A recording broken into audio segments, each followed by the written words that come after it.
또 예배 나오신 여러분 주님의 이름으로 환영하고 싶어 합니다. 같이 기도하고 예배를 나가겠습니다. 하나님은 영이시니 예배하는 자가 영과 진리로 예배하시니라. 아멘.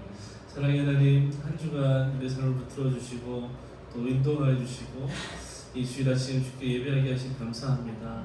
하나님 앞에 나갈 때 주님, 우리의 가진 것이 아니라 오직 예수 그리스도의 보혈과 그 은혜로 또 성령의 도우심으로 영과 진리의 예배로 나가기를 원합니다. 하나님 붙드시고 주께서 받으실 만한 예배로 인도하여 주옵소서. 감사하며 예수님의 이름으로 기도합니다. 아멘.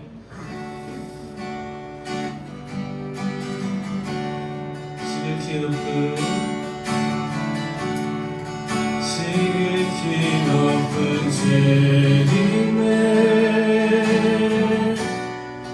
낮은 성소로 들어갑니다. 세상의 신 걷고서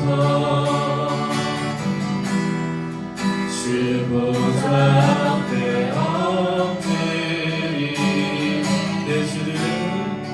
내 주를 향한 사랑과 그 신뢰가 사들어져 갈 때 하늘로부터 이곳에 장막이 덮이네.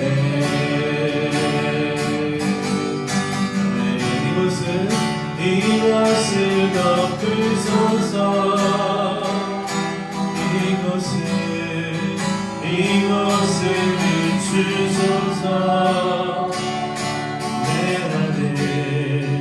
내 안에 굳어졌던 모든 소망 다 회복하리니.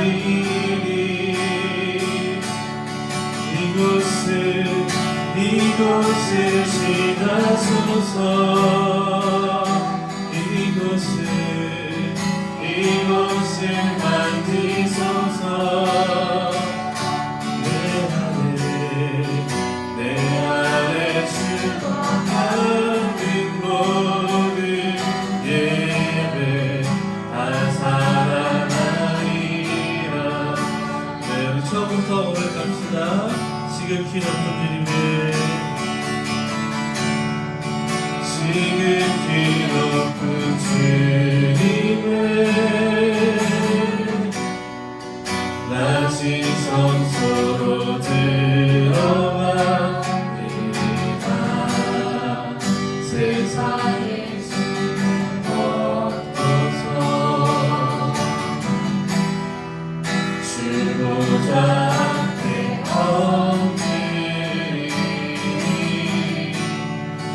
내 주를 향한 사랑과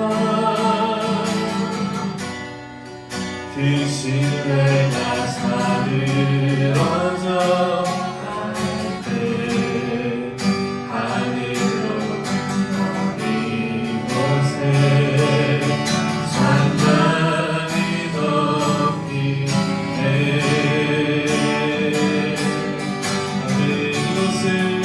이것을 덮으소서. 이곳을 비추소서. 내 안에 굳어졌던 모든 소망 다 회복하리니. 주님, 이곳을 지나소서. 이곳을 만지소서. 내 안에 죽어가는 모든 예배 다 살아나리라.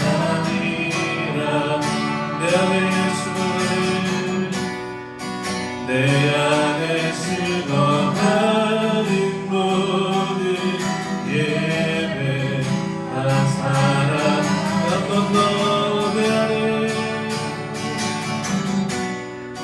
내 안에 죽어가는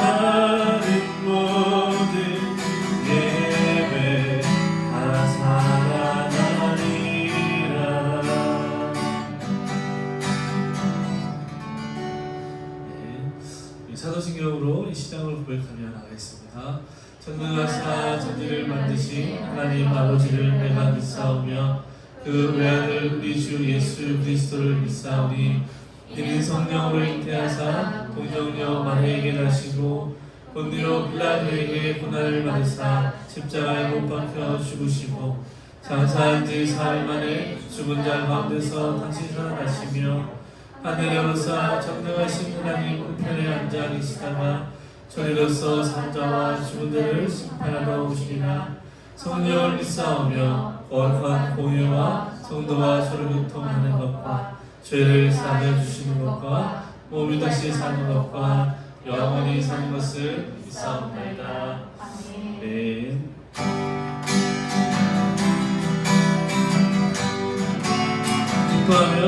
기뻐하며 함께 노래 부르리 소리 높여 할렐루야 부르리 주님 앞에 나와 찬양 드리며 우리 주님과 함께 기뻐하네. 나의 창조자 나의 구원자 가장 귀한 나의 예수님 찬양합니다. 나의 치료자 나의 치료자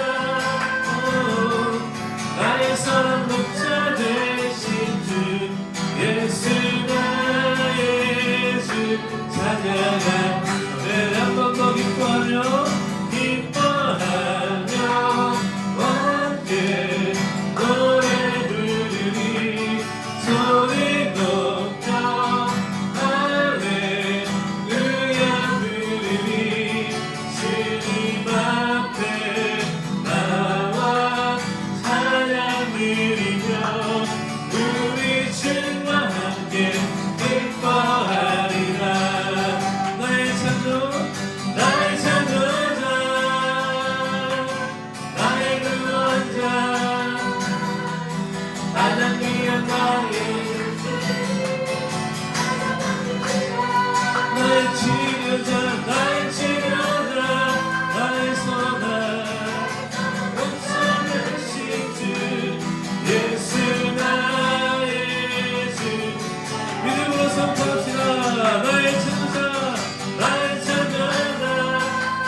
치료자 나의 치료자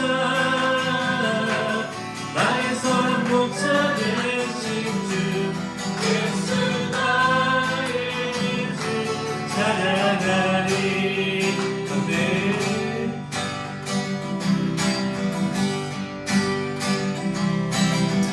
이 눈에 아무신 거 이 눈에 아무신 거 아니네.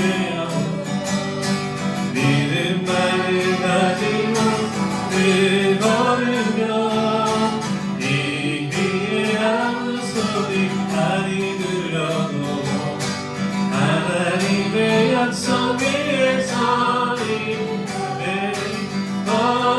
걸어가세 믿음 위에 나가세 나가세 의심 버리고 걸어가세 믿음 위에서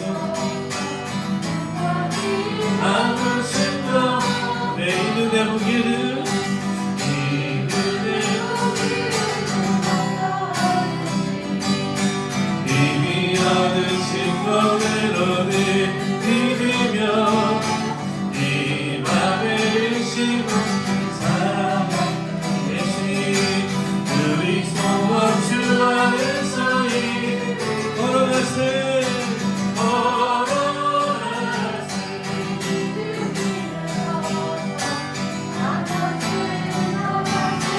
의심거리고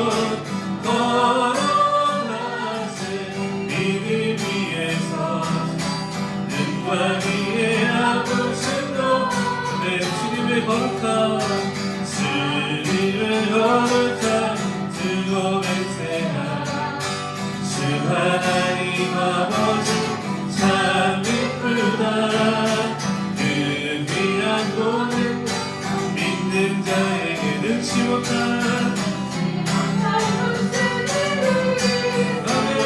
걸어가세 걸어가세 이를 위해서 나가세 나가세 의심 버리고 걸어가세 이를 위해서 눈과 위에 3절로 한번 더 외갑시다. 주님의 걸음 들고 맹세한 주 하나님 아버지 참 이쁘다. 그 귀한 모든 약속 믿는 자에게 능치 못할 것이 있을까. 걸어가세 이를 위해 걸어가세 의심 버리고 걸어가세 눈과 위에 아무진 거 걸어가세 걸어가세 이를 위해 나가세 의심 버리고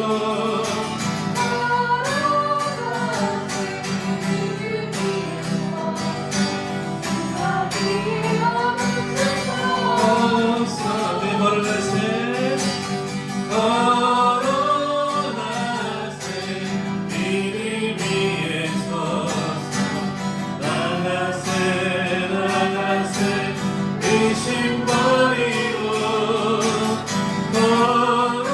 걸어가세 이를 위해서 눈과 위에 아무 증거 없어. 네.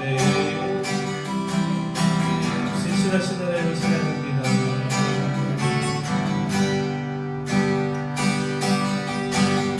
우리 주를 위대하며 능력이 많으시도다. 그의 지혜 부끄하며 인자는 영원하도다. 선한 자 고치시며 상처를 삼으시도다. 별들을 수를 세시며 이름을 붙이셨도다. 그가 부름으로 하늘을 덮으시며 나를 위하여 이 준비하시네. 예루살렘아 예루살렘아 여호와를 찬송할지어다. 내 하나님을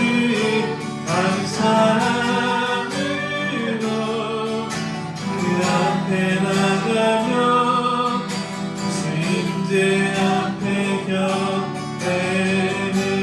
열 한 번 더 우리 주는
위한 한 번 더 그가 부름으로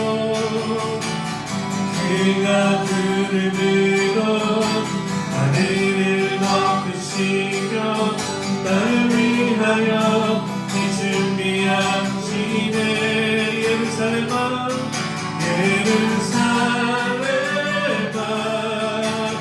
여호와를 찬송할지어다. 내 하나님을 감사함으로 그 앞에 나가며 주임제 앞에 예루살렘아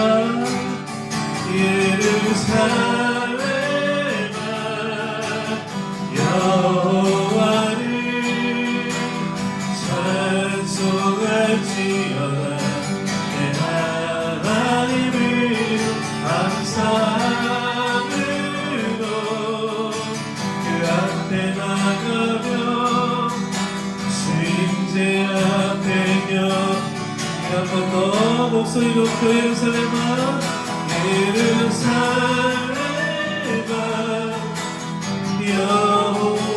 여호와를 찬송할지어다. 내 하나님을 감사함으로 그 앞에 나가며 그림자 앞에 경배.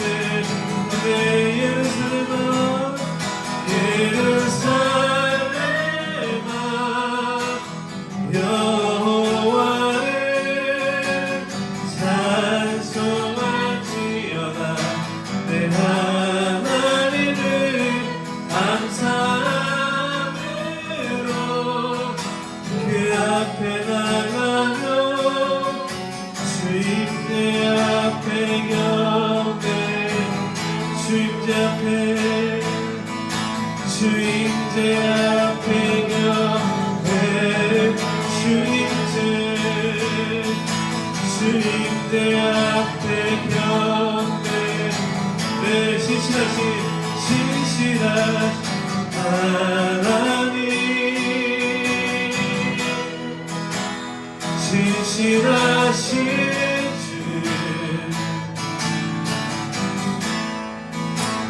나의 주 하나님을 신실하신 주 한 번 더 신실하신 하나님 신실하신 주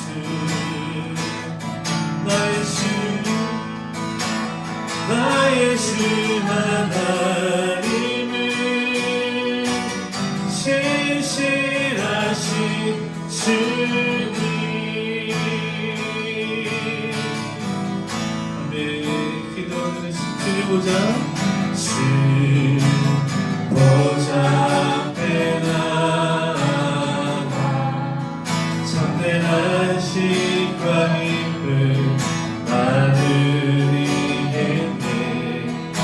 경배하며 주의 얼굴 구할 때 신실하신 주 찬양. 신실하신 하나님 신실하신 주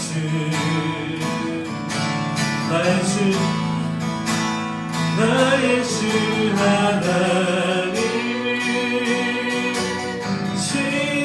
신실하신 주님.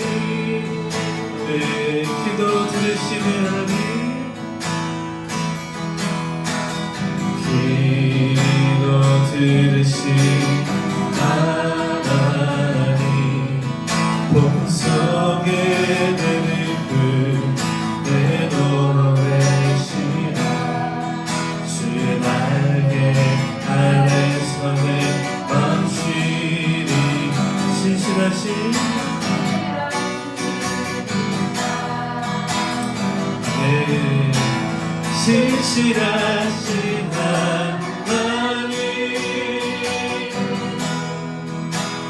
신실하신 주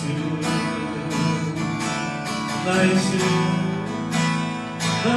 주 하나님을 신실하신 성결로 평화되라 주신 안에 계시나 고통받는 나의 고통받는 나를 위로하게 하소 예수님 나의 평생 주의 사랑을 전하리 신실하신 주 할렐루야 신실하신 하나님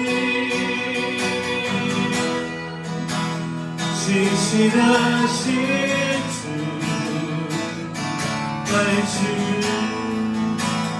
나의 주 하나님을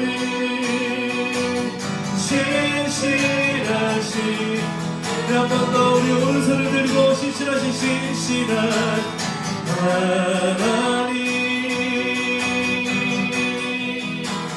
신실하신 주 나의 주 하나님을 나의 주 하나님을 신실하신 한번 더 믿음으로 선포합시다 신실하신 하나님 신실하신 주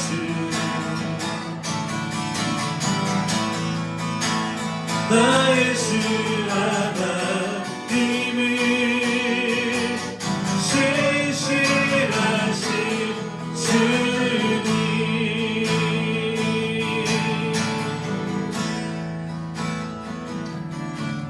이 시간 한번 기도하며 주님께 나갑시다. 함께 기도할 때 하나님 우리의 인생이 참으로 주님의 횟수를 다시 한번 고백합니다. 주님 나의 삶이 내 것이 아니라 하나님의 손에 붙들린 그 인생인 것을 다시 한번 고백하며 나갑니다.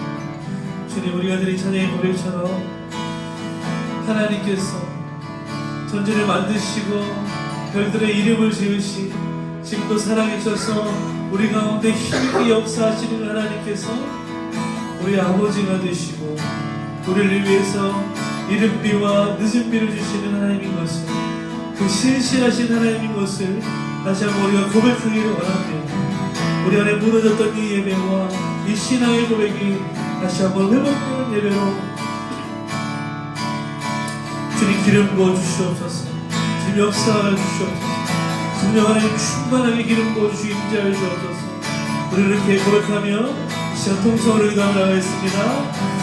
하나님 감사합니다. 신실하신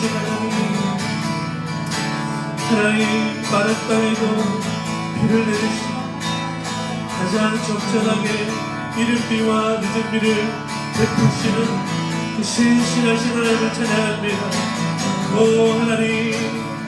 하나님 전쟁을 만드시고 별들의 이름을 지으시고 지금도 살아계셔서 우리 안에 역사하시는 그 능력의 하나님 전능하신 하나님 그분의 아버지 하나님이 오늘 나의 하나님이심을 고백하며 나갑니다.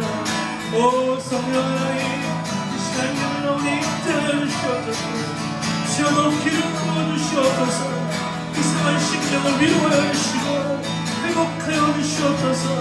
오늘 예배로 우리 기름 부으시고 임재하셔서 정확한 마음을 만드시고 위로하여 주시고 회복하여 주셔서 다시 한번 이 앞에 아버지 하나님의 신앙과 무너졌던 예배가 회복되는 걸로 하나님 임재하여 주시고 주여 역사하여 주시옵소서.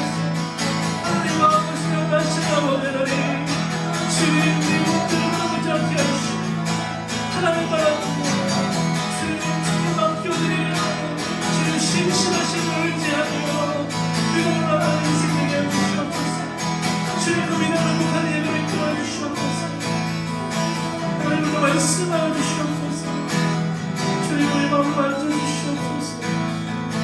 하나님 주의 음성을 기도합니다. 주의 말씀하여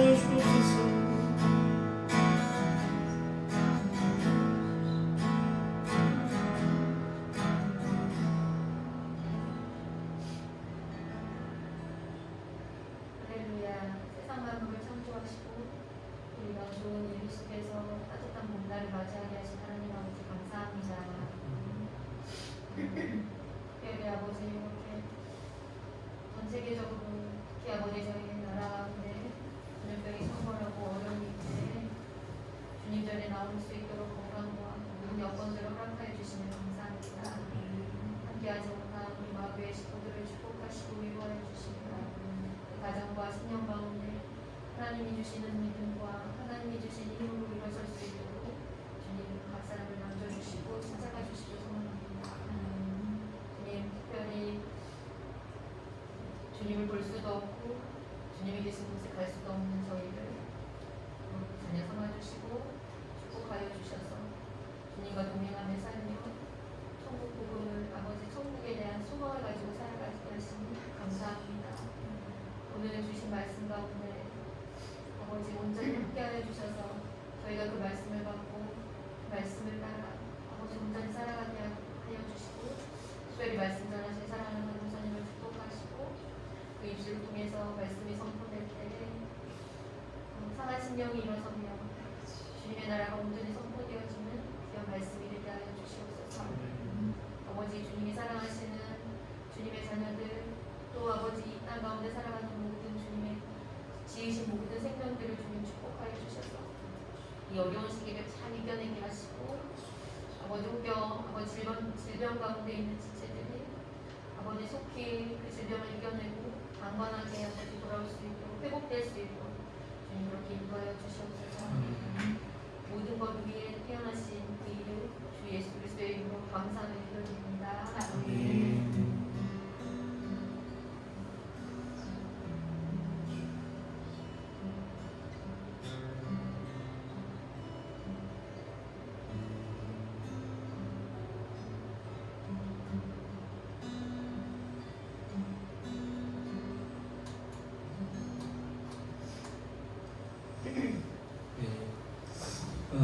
다시 한번 우리 서로 축복합시다. 하나님이 당신을 정말 사랑하십니다. 네, 네. 사실 이제 교회에서 이런 시간이 제일 뻘쭘할 수 있는데요. 서로 이렇게 축복하면서 찬양하겠습니다. 당신은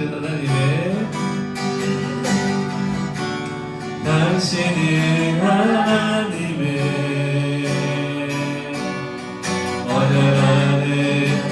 축복의 통로. 우리 옆 사람과 눈을 마주치며 당신을 통하여서 열방이 주께 돌아오게 하며 한 번 더 당신은 하나님의 언약하는 있는 축복의 통로. 네, 당신을 통하여서 주께 예배하게 되니 주께 예배하게 되니. 아멘. 서로 축복하며 박수하겠습니다. 네, 축복합니다. 네, 광고 말씀 드리겠습니다. 오늘도 예배 나오신 여러분 주님의 이름으로 환영하고 축복합니다. 잠시만요.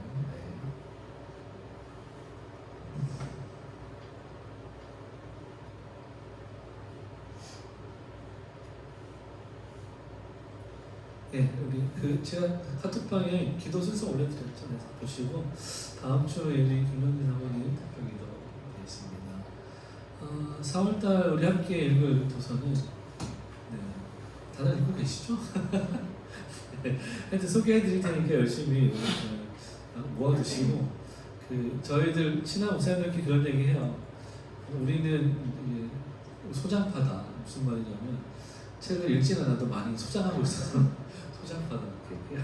갖고 있으면 언젠가는 이제 읽게 됩니다. 그래서 새가족반이라는 책을 추천드리는데요. 대림동에서 목회하시는데 이정규 목사님이라고 고신 이제 목사님이시고요. 굉장히 좀 젊은 감각에 맞게 목회를 하시는 분이고, 이 새가족반이라는 책은 정말 이제 교회에 처음 발을 디디거나 아직 신앙이 좀 연약한 분들, 이제 시작하시는 분들을 위한 책이기도 하고요.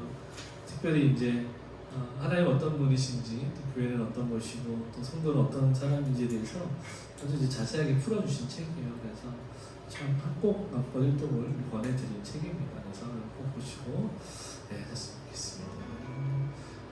다음 주이죠. 4월 10일은 이제 종료주의로 지키고요.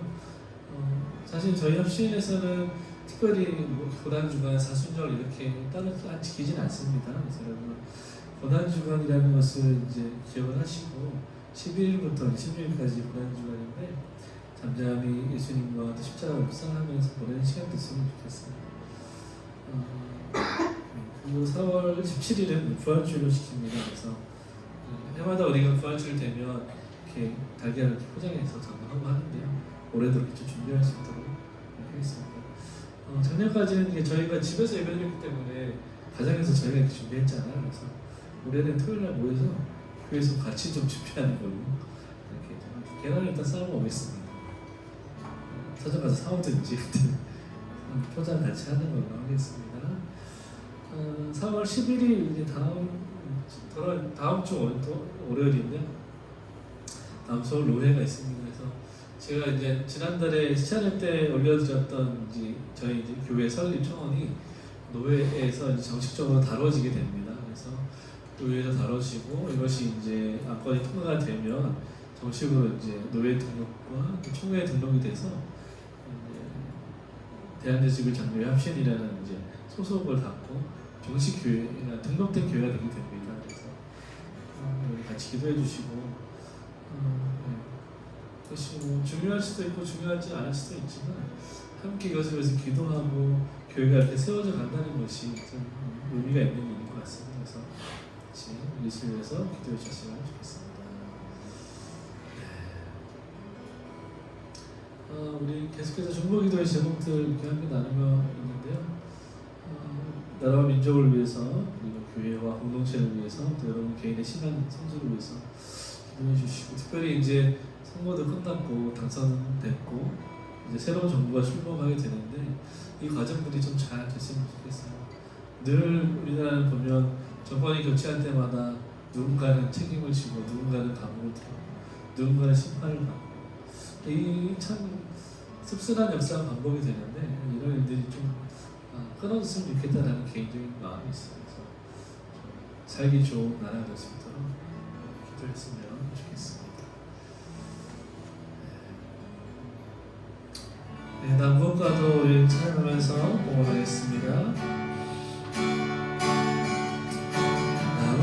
남북과도 주님을 바꾸지 않으니 다른 어떤 은혜 구하지 않으니 주님만이 내 삶의 도움이시니 주의 얼굴 보기 원합니다. 주님 사랑 내 영광과 온 마음과 정성 다해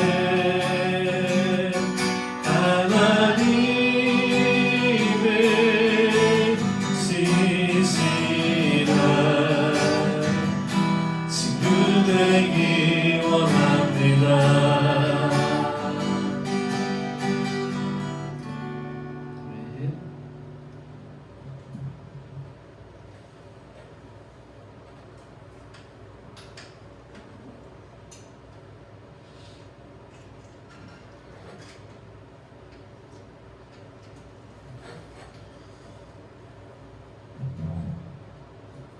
미리 설명을 드렸어야 했는데 저희는 이렇게 안 돌리거든요. 우리나라 사람식. 우리 한국에서 같이 한번 기도하겠습니다. 여호와 나의 목자시니 내가 부족함이 없으리로다. 그가 나를 푸른 도장에 놓이시며 쉴만한 물가로 인도하시리로다. 아멘. 사랑의 하나님, 한 주간도 우리 삶을 붙들어 주시고 또 우리의 선한 목자 되셔서 삶을 인도하여 주시니 감사합니다. 하나님의 붙드시는 인생이 가장 복된 인생인 것을 얼마나 우리 삶 가운데서 경험하게 하시니 또한 주님 감사를 드립니다. 하나님, 때로는 우리의 마음에 들지 않고 또 슬픔이 찾아올 때가 있지만 그러나 이 모든 것이 합력하여서 주 안에서 선을 이루어가는 것을 우리가 믿음으로 바라보고 기대할 수 있도록 날마다 우리를 하나님 붙들어 주시옵소서. 하나님 우리가 그 믿음으로 이 한 시간 예배로 나갈 때에 빈손으로 나가지 않고 주께 드릴 예물을 가지고 나아갑니다. 하나님 예물을 희망하여 주시고 주님 기쁘게 받아 주시옵소서. 하나님 믿음으로 드리는 이 모든 예물, 또 11조와 감사의 예물과 또 주의 헌금과 또 선교 헌금, 이 모든 예물이 오직 주님 손에 붙들리고 상달되어지기를 원합니다. 그래서 하나님의 마음이 있는 곳에 사용되어지게 하시고 교회가 특별히 재정을 내서 어려움 당하지 않도록 축복하시고 인도하여 주옵소서. 하나님 기도하기는 예물을 올려드리는 모든 주의 백성들 한 사람 한 사람 기억하여 주시고 하나님 정말 요셉과 같이 담을 넘는 은혜가 내 삶 가운데 늘 있게 하여 주시옵소서. 하나님 구워주는 자 되게 하여 주시고 재정 때문에 어려움 당하지 않도록 날마다 지키시고 보호하여 주시옵소서. 하나님 바라고 기도하기는 우리가 이 물질을 구별하여 드린 것 같이 우리의 삶과 꿈과 비전도 거룩하게 하나님 앞에 구별하여 드릴 수 있도록 날마다 믿음을 더하여 주시옵소서. 감사드리며 예수님의 이름으로 기도하옵나이다. 아멘.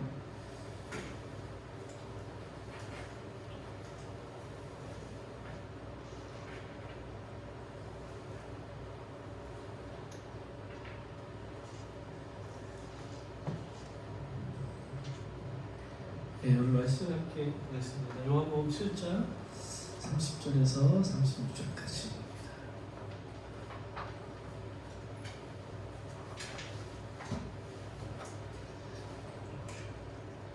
요한복음 7장 30절에서 36절까지. 네, 한 절씩 교독하고 36절을 같이 읽도록 하겠습니다. 제가 먼저 읽겠습니다. 그들이 예수를 잡고자 하나 손을 대는 자가 없으니 이는 그의 때가 아직 이르지 아니하였음이로라. 우리 중에 많은 사람이 예수를 믿고 말하되 그리스도께서 오실지라도 그의 행하실 표적이 이 사람이 행한 것보다 더 많으랴 하니. 예수에 대하여 무리가 수군거리는 것이 바리새인들에게 들린지라 대제사장들과 바리새인들이 그를 잡으려고 아랫사람들을 보내니 예수께서 이르시되 내가 너희와 함께 조금 더 있다가 나를 보내신 이에게로 돌아가리노라. 너희가 나를 찾아도 만나지 못할 터이요 나 있는 곳에 오지도 못하리라 하시니 이에 유대인들이 서로 묻되 이 사람이 어디로 가기에 우리가 그를 만나지 못하리요. 헬라인 중에 흩어져 사는 자들에게로 가서 헬라인을 가르칠 터인가. 읽겠습니다. 나를 찾아도 만나지 못할 터이요 나 있는 곳에 오지도 못하리라 이 말이 무슨 말이냐 하니라. 네. 기도하겠습니다. 하나님 감사합니다. 오늘 우리를 주의 말씀 앞에 서게 하시니 더욱 감사합니다. 성령 하나님 이 아침에 우리 가운데 지혜를 부어주셔서 하나님의 말씀 알게 하시고 깨닫게 하여 주시옵소서. 감사드리며 예수님의 이름으로 기도합니다. 네. 오늘 우리가 요한복음 이제 47번째 시간인데요. 7장 본문을 통해서 하나님의 섭리 안에 사는 삶이라는 제목으로 함께 좀 말씀을 나누기를 원합니다. 여러분 그 세옹지마라는 말이 있죠. 그 원래의 뜻은 이제 변방에 사는 늙은이의 말이라는 뜻을 가지고 있다. 이 세옹지마라는 말은 너무 잘 아는 말인데 사실은 한 이제 중국에서 있었던 이 일화가 이제 사람들이 소개가 되면서 그것이 이제 사자성어가 된 것이죠. 중국의 아주 그 북쪽 변방에 한 노인이 살고 있었다고 해요. 근데 이 노인에게는 말 한마디가 숨만 하나가 있는 거죠. 근데 이 말이 굉장히 이 노인에게 귀한 재산이었어요. 근데 어느 날 이 말이 이제 국경을 넘어서 11개 땅으로 도망가 버리고 이웃들이 이 소식을 듣고 노인을 위로한 거죠. 어떡합니까? 한 마리 있는 그 귀한 말 이런 것을 어떡합니까? 그러니까 노인이 뭐라고 하냐면 괜찮다. 오히려 이 일이 나에게 복이 될지 누가 알겠냐라고 말하는 거죠. 말을 잃어버려서 상심했을 거라고 생각하고 이웃들이 노인을 위로했는데 오히려 노인은 의연한 모습을 보여줬던 거죠. 몇 달이 지났어요. 그런데 갑자기 도망갔던 그 말이 암말과 새끼 말들을 데리고 다시 집으로 돌아가게 된 거죠. 사람들이 깜짝 놀라서 또 이제 막 노인에게 달려와서 너무너무 축하한다. 얼마나 좋으냐. 축하를 하는 거죠. 그때 노인이 또 이렇게 얘기하는 거예요. 이걸로 무슨 축하를 하냐. 이 일이 도리어 나한테 화가 되지 않는다면 어떻게 보장하겠냐 라고 말하는 거죠. 참 이상하잖아요. 축하하면 축하를 받으면 되는데 꼭 이렇게 반대로 이렇게 하는 거죠. 개박한 노인이에요. 이게 나한테 화가 될지 어떻게 하냐. 그 사람들이 또 돌아갔어요. 얼마 지나서 이 노인의 아들이 하나 있었는데 외아들이. 이 외아들이 말을 열심히 타다가 잘못해서 말해서 떨어져서 다리가 부러져 버리고. 또 사람들이 막 올려. 일단 사람들 되게 열심히죠. 또 몰려와서 노인을 막 위로하는 거 어떡하냐. 하나밖에 없는 아들이 다리가 부러져서 이렇게 평생 장애인을 가지고 살았는데 어떡하냐. 이거 위로를 한 거야. 그랬더니 이 노인도 반대로 얘기합니다. 누가 아냐. 이 아들이 다리가 부러졌지만 이게 나한테 복이 될지 누가 알겠냐라고 얘기한 거예요. 근데 정말 놀라운 일이 그 다음 해에 벌어졌는데 이 오랑캐들이 호시탐탐 이 불황을 노리고 있다가 결국 국경을 넘어서 쳐들어온 거예요. 그래서 이 성에 있던 사람들이 막 징집을 하고 청년들은 다 군대로 끌려가서 이 오랑캐들과 싸우다가 많이 죽고 다치고 그렇게 이제 많은 집에서 아들들을 잃어버리게 된 거예요. 그런데 이 다리가 이미 부러져 있던 이 아들은 다리가 장애가 있었기 때문에 징집되지 않았던 거죠. 군대에 끌려가지 않았다. 그래서 군에서 면제를 받았기 때문에 무사히 가정을 건설할 수 있었던 거죠. 여러분 세옹지마라는 말이 그래서 그때부터 세상 일에는 너무 많은 변화가 있고 변수가 있기 때문에 누구도 지금 나한테 일어나는 이 일을 한 면으로 단정할 수 없다라는 의미로 사용합니다. 내게 지금 복인 것 같지만 이것이 화일 수 있고 지금 나한테 화가 있는 것 같지만 사실은 이것이 내게 주신 복일 수 있다는 것을 이 세우지마라는 말이 담고 있다는 거죠. 세상 일은 변화가 무쌍해서 기름을 섣불리 단정할 수 없다라는 말이 우리가 잘 아는 보사 세우지마. 근데 기독교 안에도 이런 말이 있어요. 여러분 기독교인들은 우연을 인정할까요? 인정하지 않을까요? 그럼 어떻게 생각하세요? 우연이라는 것을 인정할까요? 안 할까요? 안 할까요? 여러분 성경에 보면 정말 말도 안 되게 우연이라는 말이 많이 나와요. 여러분 루시요 나오미가 그 룻과 함께 돌아와서 이제 먹고 살 문제가 막막했잖아. 근데 룻이 그 당시의 문화에 의하면 사람들이 부자들이 이렇게 밭을 추수하고 나면 그 나락들이 떨어져 있는데 그것들은 이제 가난한 사람들이 이제 걷어갈 수 있도록 이제 허락해줬어요. 근데 이 룻이 한 밭에 가서 나락을 줍고 있었던 거예요. 근데 성경에 뭐라고 말하냐면 룻이 우연히 보아스의 밭에서 나락을 주었다라고 말합니다. 성경에 우연이라는 말이 많이 등장해요. 그러니까 이게 우리가 가지고 있는 잘못된 오해입니다. 기독교인들은 우연을 인정하지 않는다라고 생각하는 사실은 우리 세상은 우연이라고 말하지만 우리는 이것을 하나님의 계획이라고 말하는 거죠. 하나님의 섭리라고 말하는 것입니다. 세우지마라는 것은 세상이 하는 말이죠. 기독교 안에서는 이것을 하나님의 섭리라고 말하는 거예요. 그래서 하나님이 지금 우리에게 복을 주시건 화를 주시건 예를 들어서 하나님이 지금 이 순간 비를 내려주시고 근데 어떤 사람에게는 지금 비가 필요하지만 어떤 사람에게는 비가 너무너무 필요하지 않은 거죠. 얼마 전에 산불이 크게 났잖아요. 근데 정말 많은 사람들이 비를 내려달라고 기도했는데 날씨가 그렇게 좋을 수가 없어요. 바람도 왜 이렇게 많이 부는지 불이 진화가 되지 않는 거예요. 근데 한 주가 지나니까 정말 기적처럼 비가 내리기 시작하고 산불이 진화가 되기 시작합니다. 세상이 왜 그렇게 돌아가는지 우리는 알 수가 없어요. 그러나 그것을 우리는 하나님의 섭리라고 믿음으로 고백한다는 것이죠.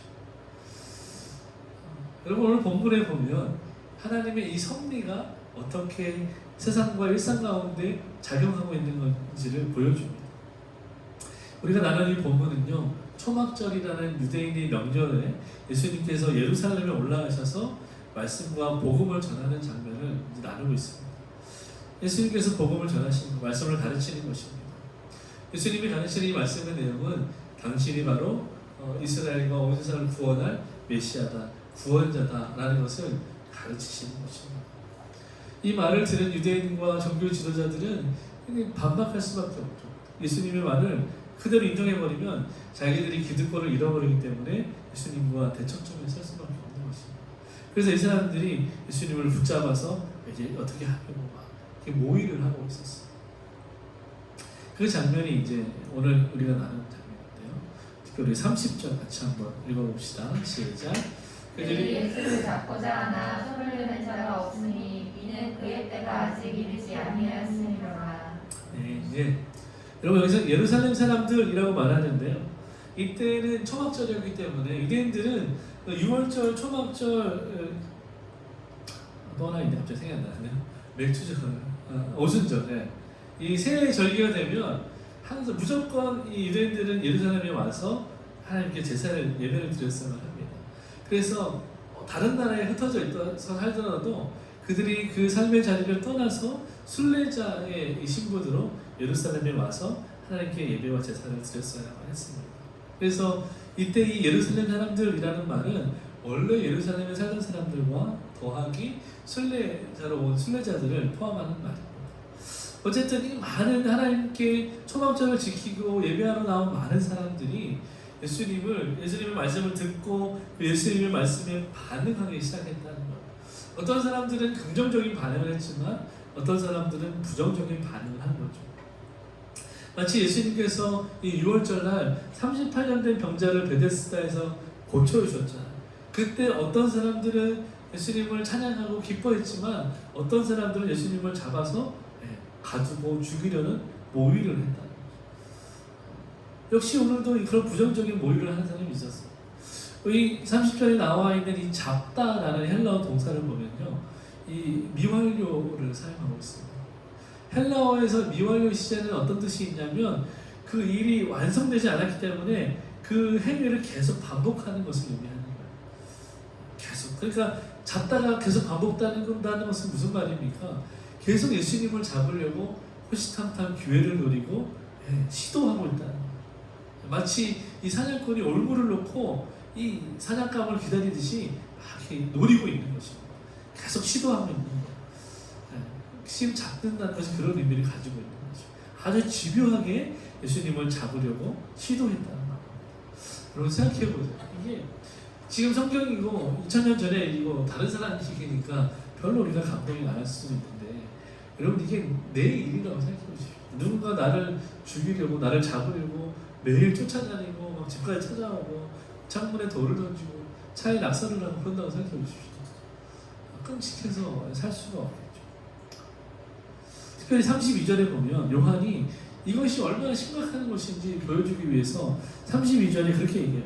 이 바리새인과 대제사장들이 그들의 아랫사람을 예수님을 잡으라고 보냈다는 거예요. 여러분 원래 대제사장과 바리새인들은요 서로 앙숙이에요.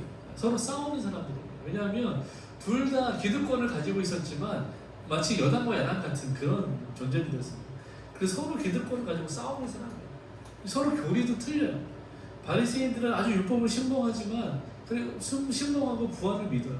그러나 이 대제사장들 사두개인들은 율법을 신봉하지만 부활을 믿지 않아요. 그냥 이 땅에서 살고 죽으면 끝이라고 생각합니다. 그러니까 늘 싸우는 거죠. 근데 이 여당과 야당이 한 가지 목표를 향해서 연합을 시도한 거예요. 그 한 가지 목적이 뭡니까? 예수님을 잡아서 없애버리는 거죠. 정치가 그래요. 정치가 국회의원들이 그렇게 막 물고 뜯고 싸우다가 한 가지 일에는 정말 전혀 싸우지 않고 아주 일사천리로 일을 진행합니다. 그게 뭔지 아십니까? 자기네 사례를 책정할 때 자기네 월급 책정할 때 바로 그냥 동의합니다. 허락합니다. 끝나요. 뭐 길게 끌지도 않는다고 합니다. 근데 뭐 정말 안건을 통과시켜야 될 때는 그냥 물고 뜯고 네가 잘했네 내가 잘했네. 지금 이 대제사장들과 사두개인이 그런 입장이 있는 거예요. 공동의 적을 만난 거예요. 그게 바로 예수님이었어요. 여러분 이 적대적인 행동이 그들의 마음속에만 있었던 것이 아니라 실제로 표출이 돼서 이제 예수님을 실제로 잡으려고 뭔가 액션을 취하고 있다는 것입니다. 굉장히 긴박했고 아주 이 위기 상황이었다는 것입니다.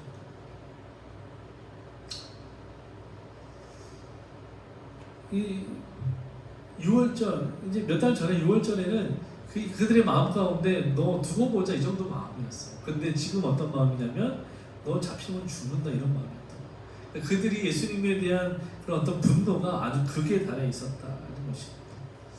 근데 정말 신기하게도 이런 분노가 가득한 그들의 손에서 예수님은 평안했다는 것이죠. 평안했다. 왜냐하면 이 성경이 말하기 30절에 보면 아무도 예수님께 손대는 사람이 없었다. 예루살렘입니다. 많은 사람들과 군중들이 모여있고 그들 가운데 이 종교 기득권자들이 보낸 병사들이 예수님을 잡으려고 시탐탐 노리고 있는 아주 긴박한 상황이에요. 근데 그럼에도 불구하고 예수님은 지금 평안했다. 왜냐하면 요한이 설명하기를 아무도 예수님께 손대는 사람이 없었다. 참 신기하죠. 마치 다니엘이 사자굴에 들어갔지만 보통은 죄인이 사자굴에 떨어지기도 전에 사자들이 그 죄인을 다 이렇게 사실을 뜯어먹는다고 해요. 그런데 다니엘은 사자굴에 떨어졌음에도 불구하고 사자들이 전혀 다니엘에게 관심을 두지 않는 거죠. 마치 그런 상황이 지금 예수님에게 일어난 것입니다. 여러분, 요한은 성경은 아무도 예수님께 손대지 않는 이유에 대해서 설명하는 게 뭐냐면 아직 때가 이르지 않았기 때문이라고 말합니다. 아직 때가 이르지 않았기 때문이다. 여러분, 우리는 여기서 아주 중요한 이 기독교의 진리와 마주하게 되는 거죠. 그게 뭐냐면 바로 하나님의 주권과 섭리라는 것입니다. 때가 이르지 않았다. 여러분, 성경을 읽으실 때 이 때라는 말이 나오면 특별히 좀 주목하실 필요가 있습니다. 왜냐하면 이것은 구체적인 시간을 의미하기 때문에 그래요. 보통 우리가 소설을 읽거나 어떤 글을 읽거나 특별히 성경을 읽을 때에도 그냥 이렇게 막연한 이야기로 느껴질 때가 있잖아요. 그런데 그 성경 안에서 어떤 시간을 직접적으로 언급하면 이런 때이구나, 이런 시간이구나 라고 정말 이것이 사실이구나 라는 것을 추측해 볼 수 있기 때문에 우리가 때라는 것, 시간이라는 것이 등장할 때 주의해서 성경을 볼 필요가 있습니다.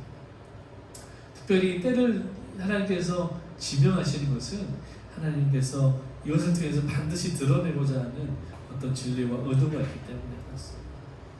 여러분, 예수님께서 이 잡혀서 죽으시는 때에는 하나님의 손에 달려있다는 것이죠. 성경에 보면 참새 한 마리라도 우리가 정말 하찮게 하기는 이 동전 몇 입이면 살 수 있는 참새 한 마리도 하나님이 허락하지 않으시면 땅에 떨어지지 않는다는 거예요. 이 말은 무슨 말입니까? 하나님이 허락하시지 않으면 참새 한 마리의 생명도 누가 어찌할 수 없다는 것이죠. 그 생명이 하나님의 손에 있다는 것이죠. 오늘 예수님의 이 생명, 예수님이 잡히시거나 때로는 죽으시는 이 생명의 주권이 하나님의 손에 있다는 거죠. 아무리 강한 군대가 동원된다고 해도, 아무리 많은 사람이 동원된다고 해도 결코 예수님은 손대지 못할 것이다. 누구도 예수님을 죽일 수 없다 라고 지금 요한이 이야기하고 있는 것입니다. 여러분, 이것을 우리는 하나님의 주권과 섭리라고 표현합니다. 너무 작은데 우리 천천히 한번 읽어볼까요? 하나님의 주권을 이렇게 우리가 교리로 정리해 놓았는데요. 같이 한번 읽어봅시다. 하나님은 절대 주권자이시다 라는 말은 하나님은 창조주와 입법자와 통치자로서 세상의 모든 만물에 대해 절대적이며 직접적인 지배권을 가지고 실제적으로 다스리시며 자신의 기뻐하시는 뜻대로 행사하신다는 뜻이다. 무엇보다 먼저 하나님은 천지의 창조주시라는 사실 때문에 그의 손에 의하여 피조된 만물의 절대적 소유자와 우주의 궁극적 통치자가 되신다. 하나님은 자신의 모든 소유를 가지고 무엇이든지 원하는 대로 다 행할 수 있는 절대적 권리를 가집니다. 그래서 성경은 왕자에 앉으신 하나님의 주권적 통치에 대하여 여러 곳에서 말하고 있다. 그 하나님의 통치는 단순히 감화력을 사용하여 방향만을 제시하는 데 그치시는 것이 아니고 그 창조하신 모든 세계를 실제적으로 친히 다스리시고 통괄하시는 것이다.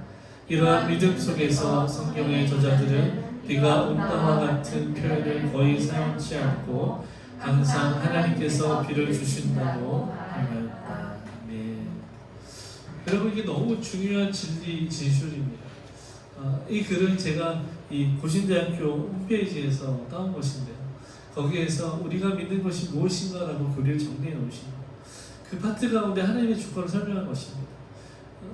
이 마지막 한 문장으로 이 하나님의 주권이 무엇인지를 설명할 수 있는 거예요. 비가 온다라고 표현하지 않고 하나님께서 비를 주신다라고 표현하는 것이 우리의 믿음의 고백이다라는 것입니다. 무슨 말입니까? 우리의 인생에 일어나는 모든 일들은 다 하나님으로부터 온다는 것을 우리가 고백하는 것이 하나님의 주권을 인정하는 것이다. 모든 일이라고 표현했습니다. 이것은 좋은 일일 수도 있고요, 좋지 않은 일일 수도 있는 것입니다. 때로는 웃음이 나는 일일 수도 있고요, 때로는 눈물 나는 일일 수도 있습니다. 그러나 이 모든 것이 다 하나님으로부터 주어졌다는 것을 우리가 인정하는 것이 바로 하나님의 주권을 인정하는 믿음이 되는 것입니다. 웨스트민스터 소율의 문답이라는 책이 있어요. 우리가 무엇을 믿는가라는 것을 또 정리한 책인데요. 거기에 보면 11번째 질문에 하나님의 섭리의 사역은 무엇입니까? 라는 질문을 하게 됩니다. 그 답을 이렇게 합니다.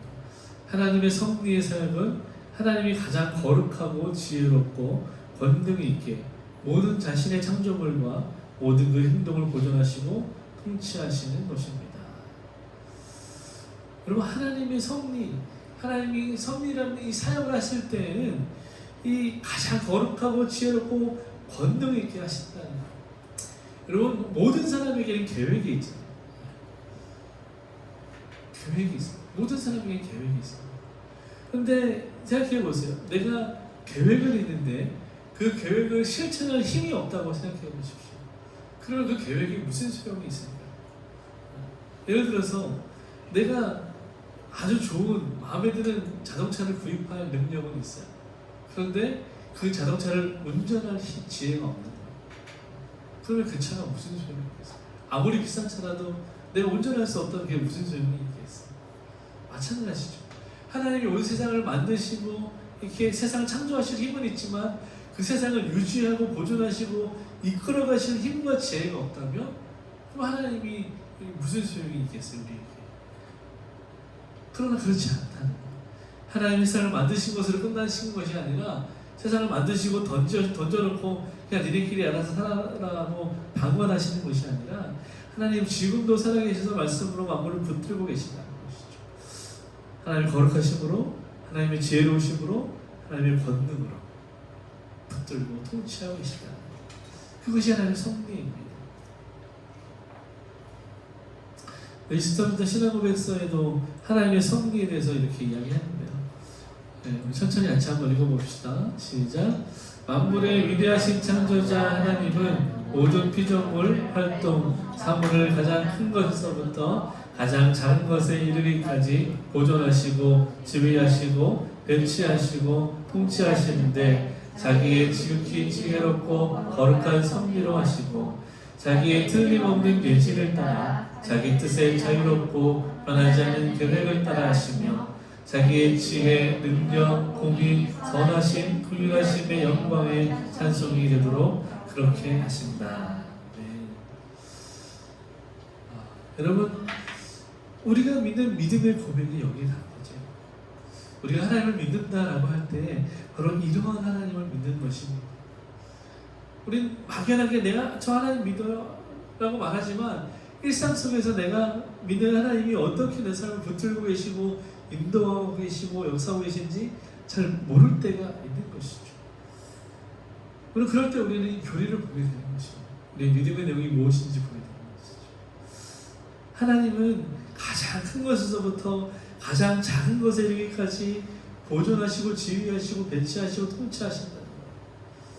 근데 그렇게 하실 때 그냥 아무렇게나 마음 내키는 대로 하는 것이 아니라 하나님 당신의 지극히 지혜로우심과 거룩하심을 가지고 그것을 사용하셔서 하나님이 그렇게 섭리하신다.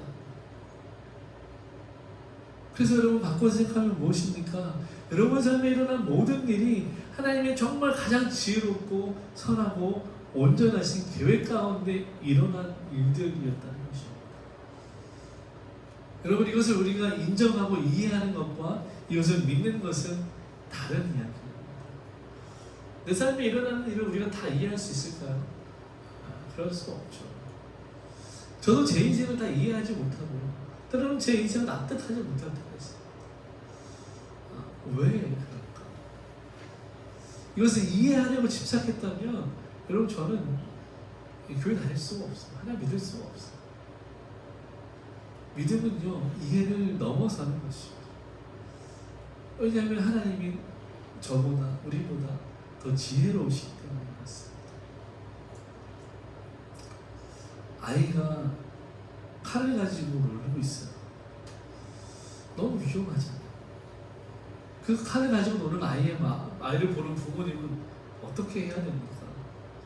당장에 그 칼을 뺏어와야죠. 그리고 아이에게 주의를 줘야 되죠. 안 된다라고 말해야 되죠. 그럼 그 아이가 그 말을 안 되는구나. 예 알겠습니다 어머니 이러면 알아들을까요? 절대 못하겠죠. 그 아이가 성숙하면 기쁨이 정도도 아니면 알아듣겠죠. 근데 4, 5세라고 생각해 보십시오. 유치원에서 이러시기 너무 잘 알잖아요. 아이들이 가르치고 지침을 주는 대로 잘 따라합니까? 그렇지 않죠. 왜요? 라고 물어보죠. 왜는 임마 이제 하고 싶지만 네. 정중하게 또 아이를 가르쳐야 되니까 아이는 끊임없이 왜요? 라고 물어보고 이해하지 못합니다. 그러면 하나님이 우리를 다루실 때 그런 거예요. 여러분 어린 꼬마 아이의 손을 잡고 걸어보신 적이 있죠? 여러분 아이가 힘들까요? 손을 잡고 걸어가는 어른이 힘들까요? 이렇게 걸어요. 어른이 힘들죠. 하나님이 우리의 손을 잡고 걸어가실 때 우리가 힘들다고 생각하지만 사실은 하나님이 더 힘드신 거죠. 물론 하나님 전능하시니까 힘들다고 느끼지 않으시겠지만 여러분 하나님의 섭리라는 것을 우리가 이야기할 때 섭리의 세 가지의 아주 중요한 요소가 있습니다.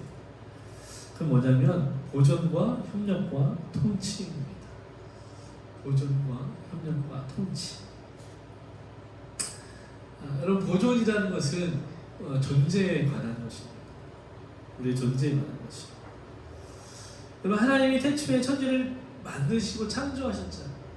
하나님 말씀으로 빛이 있으라 하셔서 빛이 있어.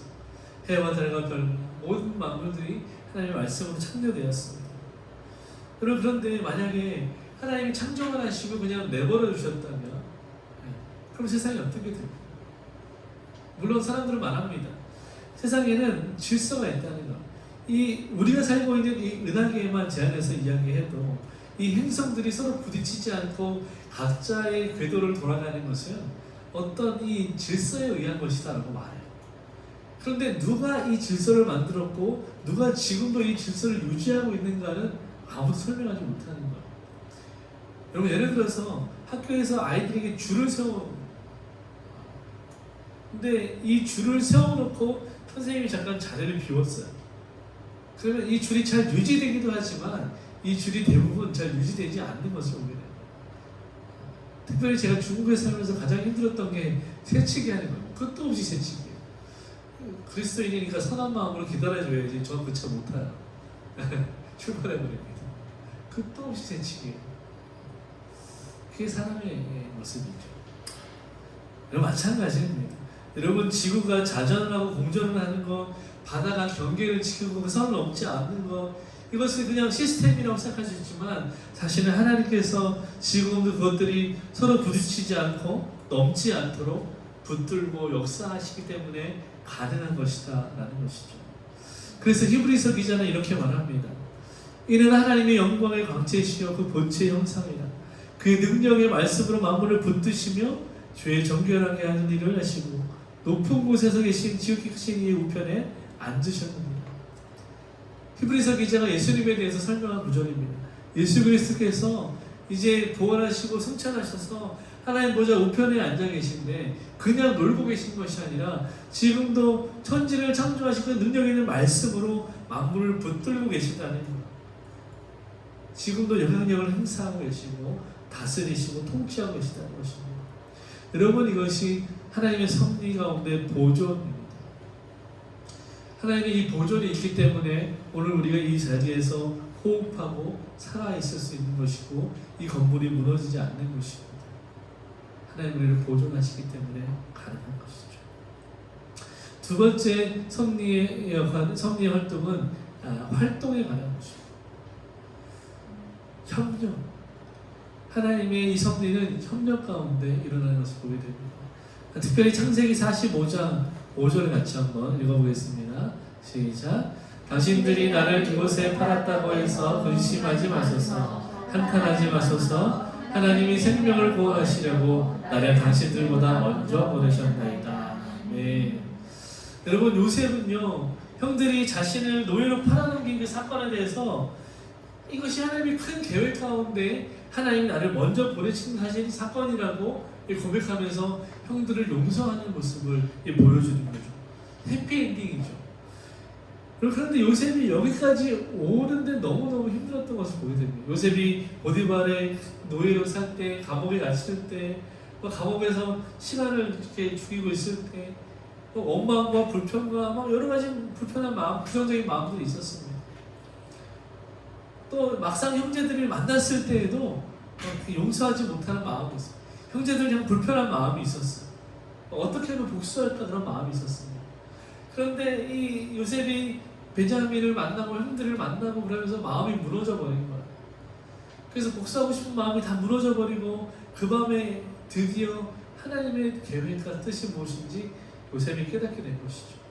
그래서 이제 그 깨달음을 형들에게, 가족들에게 나누는 것입니다. 사실은 당신들이 나를 팔아넘겨서 내가 이렇게 고생하고 고난 가운데 살았던 것 같지만 그게 아니라 이제 보니까 하나님이 이 기근의 때에 우리 모두를 살리게 하시기 위해서 나를 먼저 이 땅에 보내신 것이다 라는 것을 요셉이 이제 믿음으로 고백하고 있는 것이죠. 여러분, 요셉에게 하나님이 믿음을 주지 않았다면 이 고백을 결코 할 수 없었던 거예요. 그냥 다른 사람이 하던 대로 요셉도 형들에게 복수하고 노예로 팔아버렸을지도 모릅니다. 그러나 요셉은 하나님의 마음을 얻고 용서하고 하나님을 믿기에 되었던 것이죠. 여러분, 이것을 협력이라고 합니다. 그래서 바울은 로마서에서 그 고백을 하는 거예요. 하나님의 뜻대로 부르신 우리 분자들에는 하나님이 모든 것을 합력하여 선을 이루시는 거예요. 우리 삶 가운데, 우리 인생 가운데 일어나는 크고 작은 모든 일들, 그것이 우리를 웃게 하는 일이든 그것이 우리를 울게 하는 일이든 이 모든 일들을 통하여 하나님은 합력하셔서 결국 선을 이루어 가시는 거예요. 형들이 했던 그 악한 일을 하나님은 선으로 바꾸어서 선한 결과를 맺게 하신다는 것입니다. 그것이 하나님의 섭리가 하는 일입니다.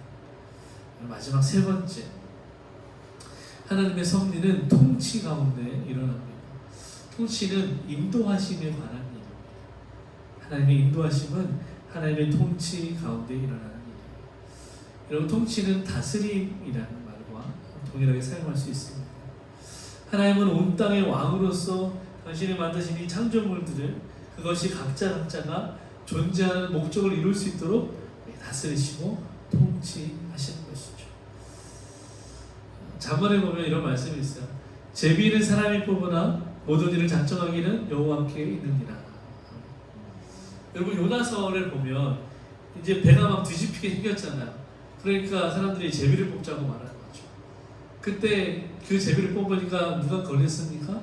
요나가 기가 막히게 걸린. 그 많은 사람들 중에 어떻게 요나가 걸릴 거라고 생각했을까? 근데 요나는 자기가 걸릴 걸 알았어요. 왜요? 제비를 사람이 뽑지만 하나님이 그 일을 이루시기 때문에 요나는 너무 잘 알았던 거죠. 이게 하나님의 섭리입니다. 우리가 하는 일 같잖아요. 이제 그 예수님이 승천하시고 다시 이제 12 사도들이 세워질 때 이제 가룟유다가 죽었기 때문에 마지막 한 제자를 이제 다시 선출해야 되는데 그때는 제비를 뽑잖아요. 그때 이제 마태아라는 제자를 뽑게 됩니다. 누가 그 사람을 뽑힐 줄 알았겠습니까? 근데 하나님 그것을 뽑게 하신 거죠. 이 말을 믿음으로 받고 로또를 사면 네, 제가 해봤는데 안 되더라고요. 로또는 제가 샀지만 당첨은 하나님이 주시는 거라 안 뽑히더라고요. 그래서 포기했습니다. 로또 되면 성신이가 뭐 사달라고 했는데 안 될 것 같아요. 여러분, 우리가 하는 일이 내가 하는 일 같고 내가 열심을 냈고 내가 결과를 보는 것 같지만 사실은 그 일의 열매는 하나님이 주시는 것입니다. 우리가 하는 것은 내게 맡겨진 일을 최선을 다하고 성실히 하는 것이죠. 그러나 그 열매를 맺는 것은 하나님이 하는 거죠. 그리고 농부가요, 씨를 뿌리고 물을 주고 열심히 가꾸고 피를 뽑는 것은 농부가 해야 될 역할입니다. 그러나 그 결과에 의해서 가을에 얼마만큼의 추수를 하는가? 이것은 하나님이 내시는 결과가 나는 것이죠. 그래서 우리는 그 결과를 믿음으로 받아들일 필요가 있는 것이죠. 다시 말하면 믿음이 있어야지만 그 결과를 받아들일 수 있는 것이죠. 다니엘서에 보면 이 느부갓네살이라는 이방인 왕이잖아요.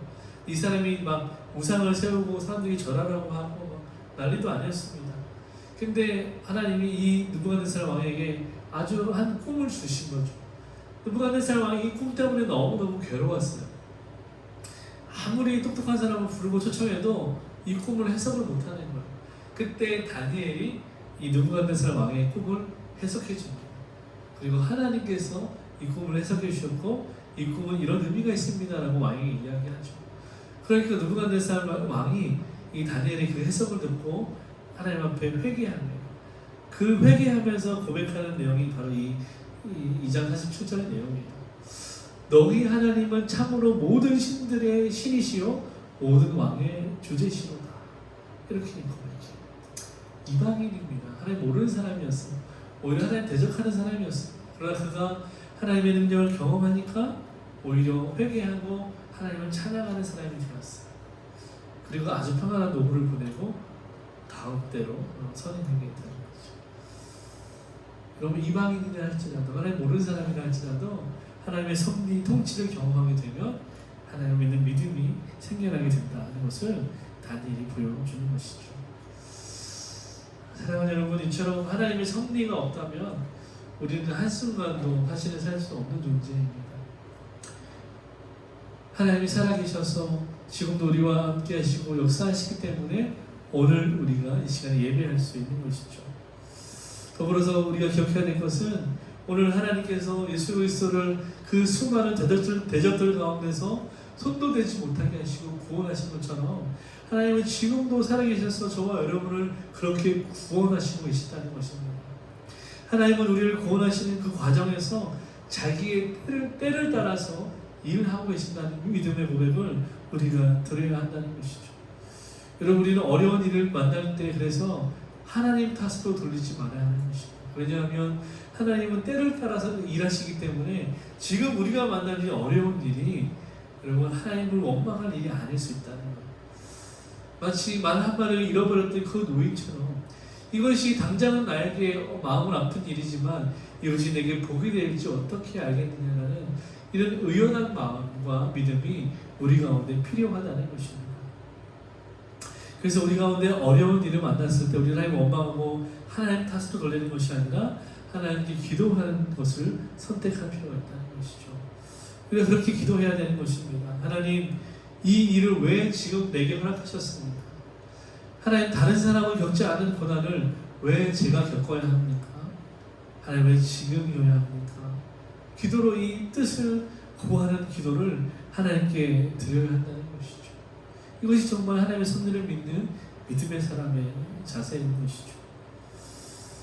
사랑하는 여러분, 하나님의 백성이요 그리스도인으로서 우리는 불평하는 존재가 아니라 질문하는 존재로 살아야 하는 줄 믿습니다. 여러분, 하나님께 불평하고 얼마나 그럴 수 있죠. 그러나 그것이 전부가 되면 안 됩니다.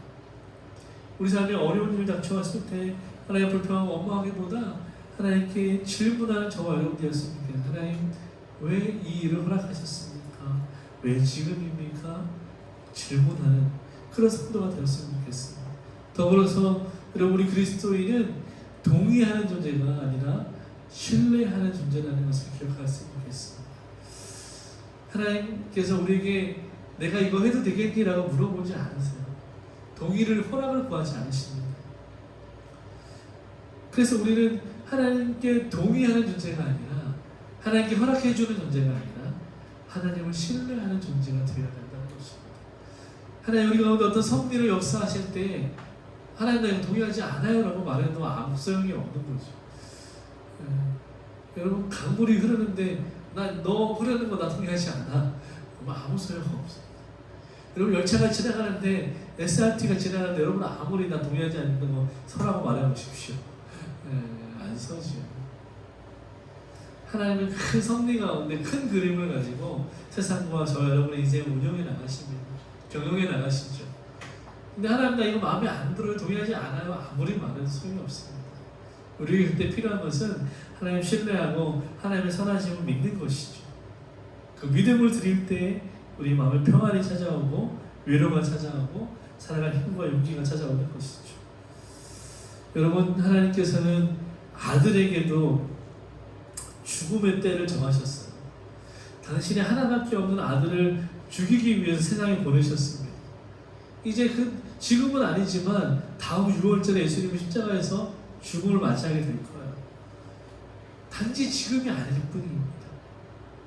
예수님도 그 사실을 알고 계셨어요. 그러나 그것을 믿음으로 받아들인 것은 하나님이 이 죽음으로 끝내지 않을 것이라는 것을 예수님을 알고 계셨다는 것이죠. 마찬가지입니다. 당신이 하나밖에 없는 아들에게도 죽음의 때를 정하시고 하나님이 아주 잔혹하고 냉정하게 대하지 않으셨던 것처럼 그 삶을 아주 신실하게 인도하셨던 것처럼 오늘을 사는 저와 여러분에게도 하나님이 그렇게 섭리하시고 인도하실 것이라는 이 믿음의 확신이 오늘을 사는 우리에게 필요하다는 것이죠.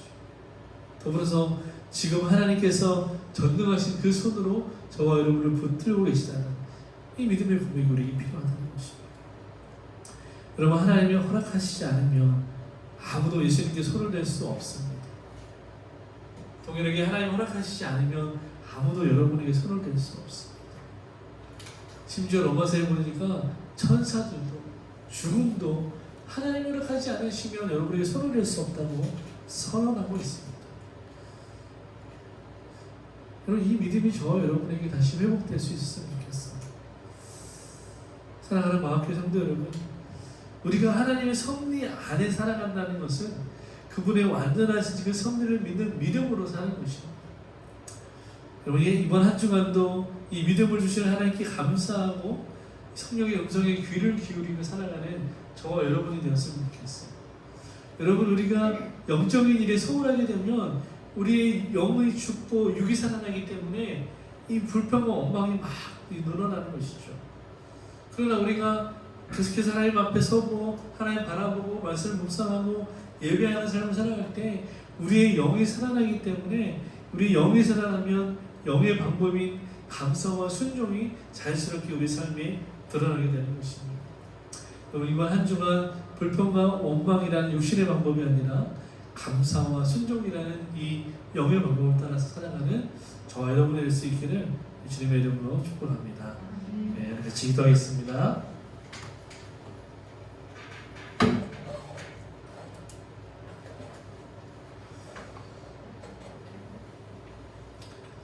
사랑의 하나님 감사합니다. 하나님 허락하지 않으시면 아무도 예수님께 손을 낼 수 없었던 것처럼 여러분 이 세상은 하나님의 자녀인 우리도 손도 대지 못할 것을 다시 한번 믿음으로 고백하며 선포합니다. 하나님 세상의 무엇도 죽음도 권세도 하늘의 천사도 우리를 향한 하나님의 사랑을 끊을 수 없는 것을 다시 한번 우리가 믿음으로 고백하고 선포합니다. 하나님 그래서 우리 삶에 일어나는 모든 일들은 다 하나님의 허락하심과 하나님의 손 아래서 일어나는 것을 다시 한번 고백하며 나아갑니다. 하나님 이 믿음 가운데 살아갈 수 있도록 이 한 주간 우리를 지키시고 보호하여 주시고 섭리하여 주시옵소서. 그래서 하나님 우리가 불평하고 원망한 삶을 내려놓고 감사하며 순종하며 살아갈 수 있도록 축복하여 주시옵소서. 하나님 상한 마음을 위로하여 주시고 다친 마음을 열어주셔서 죄의 보험이 들어가게 하여 주시고 생명의 역사가 일어날 수 있도록 축복하여 주시옵소서. 감사하며 예수님의 이름으로 기도하옵나이다. 아멘. 미추 기도문 드리겠습니다. 하늘에 계신 우리 아버지여 이름이 거룩히 여김을 받으시오며 나라의 마옵시며 뜻이 하늘에서 이루어진 것 같이 땅에서도 이루어지이다. 오늘날 우리에게 일용할 양식을 주옵시고 우리가 우리에게 죄의 지은 자를 사하여 준 것 같이 우리 죄를 사하여 주옵시고 우리를 시험에 들게 하지 마옵시고 다만 악에서 구하옵소서. 대개 나라와 근세와 영광이 아버지께 영원히 있사옵나이다. 아멘.